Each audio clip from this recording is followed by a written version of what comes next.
best friends, Mia and Mel, run their own cosmetic company, a business they built from the ground up. But they're also in over their heads financially, and the prospect of a buyout offer from an industry titan proves too tempting to pass up. The beauty business is now about to get ugly as the proposal puts Mia and Mel's lifelong friendship to the ultimate test. Let's take a little listen to a clip from this movie. Shame on your house. Wait, firing you is not my idea. I promise. Well, we wouldn't even be here had you not pushed me into letting Claire do a grab job on our company. She saved our company, which was about to go broke. Oh, yeah, and everything's so fantastic now. No, nothing's fantastic now. Hey! Shh. Witness my tragic moment.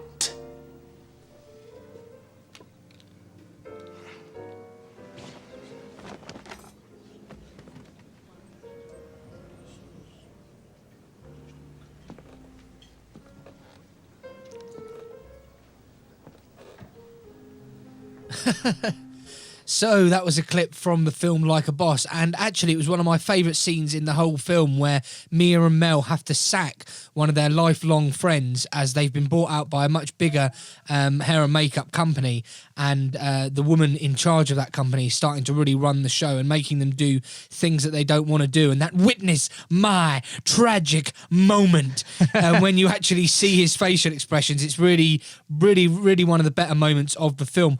What is the film like? Well, I've got to say it's pretty disappointing overall, and that is reflected in the Rotten Tomato scores. It gets a 20% score, so pretty bad, obviously certified rotten by the critics. I'm not surprised the critics give it such a low score. It gets a slightly better fresh audience score of 65%. So audiences have liked this a little bit more, and again, that doesn't surprise me, but critically 20% is a very bad score. And I think it reflects that this film, for me, it just felt very shallow, very hollow, and ultimately very empty, which is a real shame because some of the themes about women in business and successful women in business, it really could have been much more hard-hitting than it was.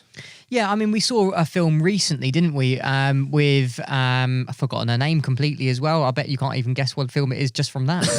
I'm afraid, mate, I can't. It was the one with, oh God, it's going to be playing like a game here with you now. The film starred a very big actress, of which I can't remember her name for either. It's not helping me much, No, Craig. it's really not helping you at all. But it did have a business element in there of a woman going out on her own, becoming a boss, running a company, and that sort of hit home a bit harder in terms of how women can be a boss. But with this one, it was very different. They were already the bosses of this company, and they just were not doing a very good job of running this business, and this prospect of a buyout seemed to be in the background, and it was more like testing the friendships. It was more about the friendship than it was about these two women to be capable of running a really great business. And there's absolutely no reason why they can't, but it just seemed to throw all these things in why these women couldn't go into business or why they couldn't work together. And it just felt very hollow, like you said. It just didn't have the impact that it should have had with this kind of these sort of themes running in the background. Yeah, I mean, it seemed to create. It's a very two men obviously discussing about this. We're sort of treading on eggshells a bit, but it seemed to create issues and highlight issues, and then completely ignore those issues, and it sort of made a big scene out of something where it didn't need to make a scene. Like, we know that women can run incredibly successful businesses. Often they can do a far better job than men can, and women and men should be seen as equals, particularly in all elements of life, but especially the workplace. So it was a bit convoluted and confused. So it did try to have that serious message, but at the same time it had real buffoonery to it, some real silly slapstick over the top comedy, and quite crude as well. I found some of the humour very crude, and it just didn't really land with me, actually. No, and I think even if this was two men in their position doing a similar storyline, I still don't think this would have landed at all either. I think it was just, it came out at the wrong time. It came out with the wrong intentions, and it just didn't work. We have Rose Byrne starring as Mel Carter in this movie, and her partner in crime is Tiffany Haddish, who plays Mia in the film. And these two are the friends that sort of bounce off each other throughout this film. The comedy elements come from both of them. Now, Tiffany Haddish is not somebody that I enjoy watching in films. I always find her to be very outlandish and crude, but I feel like she actually was the better person in this film with the character that she was playing. I think Rose Byrne is generally, in my opinion, a very, very, very good actress. And from this, it just didn't seem to work in that favour for her at all. Yeah, I mean, I came out disappointed. I have to say, I saw the trailer for this film, and when I saw the trailer, it was at an unlimited screening, so it was a very packed cinema, and there was lots of laughter for the trailer, and I thought, yeah, do you know what? This doesn't look too bad at all. Some of the crude humour was in there, and I didn't find that particularly funny, but there was plenty of laughter. The problem this film had was it showed some of the best moments and some of the funniest moments in the trailer, and I always warn people, a long trailer can often mean a bad film, because if you have a very long trailer, it often shows some of the best bits of the movie to entice you in, but when you actually get into the cinema, there isn't much more else. And maybe one of the reasons I struggle with this film is I watched it in an almost empty cinema. The only people, there was 4 other people in there, one couple behind me and an elderly couple in front of me, which I don't want to sound ageist, but it did seem very odd that they were watching this film. I don't know if they thought it was something different, because it has got very crude humour, and they didn't laugh at all. They didn't seem to enjoy it at all. I mean, I didn't speak to them afterwards, but throughout the film, I didn't see them laughing, and it was just a very flat atmosphere in the screening that I was watching, and maybe that didn't help. But overall, I just found it I mean, Rose Byrne and Tiffany Haddish, I think they give acceptable performances, but I think the problem this film has is it has a convoluted plot and a pretty ropey script. Yeah, no, I completely agree with you on that.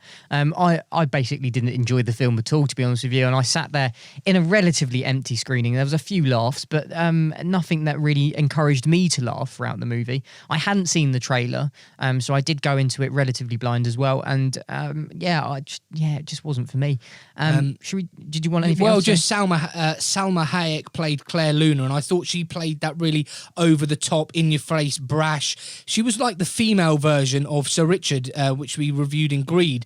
Only worse, though. Only worse, yeah. Much more crude and in your face, and openly just out to take over this business and deceive people. And not very nice either.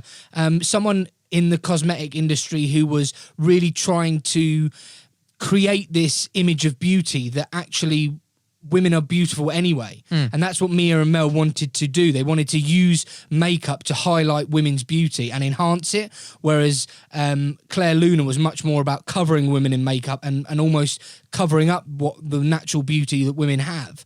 And I just found her to be a really horrible and slimy character, but one that was effective for the overall narrative of the movie. Effective, but just not entertaining, though. No. A lot of the laughs were supposed to come from her, but it never, ever landed. And this is the point of, like, in Greed, with Steve Coogan, he manages to land the laughter. He manages to land the horrible sliminess of that character, but also make it an entertaining one.